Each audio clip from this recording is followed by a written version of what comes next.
Komunikasi dibantu papan tulis, Mat Solar cuma bisa di kursi roda.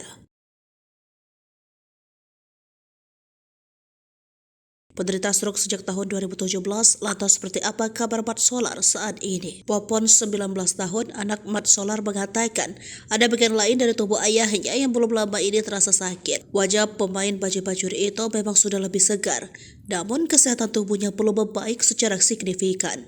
Mat Solar kini menghabiskan sebagian besar hari-harinya hanya di kursi roda. Bahkan Popon kesulitan untuk sekedar berkomunikasi dengan sang ayah. Di awal karirnya, Mat Solar aktif melakukan seni teater. Pria bernama asli Nasrullah ini mengawali karirnya sejak duduk di bangku kelas 2 SMP. Ia juga aktif berpolitik di Parpol. Nama Mat Solar kembali berpangkat seiring melejitnya sinetron Bajari Bajuri. Mat Solar menikah dengan Ida Nurlela dan dikaruniai 3 orang anak, Idam Aulia, Mikhail Ali Sidik, Haidar Rashad. Karir Mat Solar yang sebenarnya kembali melejit lewat sinetron Tukang Bubur Naik Haji harus terhenti gara-gara sakit. Ia diketahui menderita stroke sejak tahun 2017.